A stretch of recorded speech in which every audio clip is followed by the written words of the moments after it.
Bonjour à tous, merci de suivre ce premier flash. Le ministre d'État, ministre de la Défense, était dans le sous-quartier de Bokabo pour apporter son soutien et celui du gouvernement aux populations touchées par les pluies diluviennes qui se sont abattues le lundi dernier sur le district d'Abidjan et s'enquérir de l'état des bassins d'orage de la commune. Selon Ahmed Bakayoko, des dispositions seront prises pour l'évacuation des eaux. Le ministre d'État, ministre de la Défense, Ahmed Bakayoko, apporte le soutien et la compassion du gouvernement aux populations du sous-quartier de Bokabo dans la commune d'Abobo, touchées par les pluies qui se sont abattues le lundi dernier à Abidjan.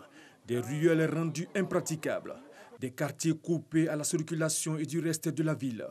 Véritable problème pour les habitants du quartier de Bokabo, dont des cours ont été inondés.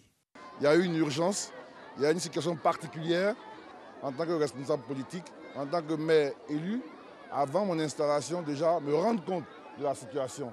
Par ailleurs, le ministre d'État Ahmed Bakayoko a pu se faire une idée du fonctionnement des bassins d'orage dans la commune.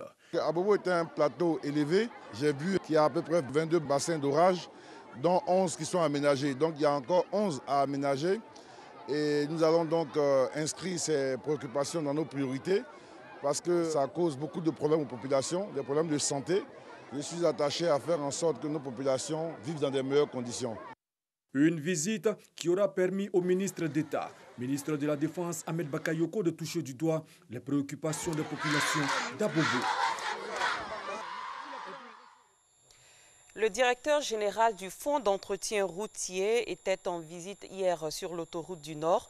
Diaby Lanciné était accompagné de ses partenaires marocains venus apprécier l'état de l'autoroute 4 ans après sa livraison, ainsi que le système de péage installé sur les postes sur l'axe Abidjan-Yamoussoukro. Le directeur général a annoncé que les postes à péage d'Atenguié et Saint-Grobo rapportent dans le budget du FER la somme de 10 milliards de francs CFA chaque année. Il a également annoncé d'importants travaux sur l'autoroute pouvant entraîner des déguerpissements de sociétés. Un mot de culture, l'Abissa spécial est prévu ce samedi 10 novembre prochain à Grand-Bassam. Mais avant, une cérémonie de purification de la place Abissa a eu lieu hier.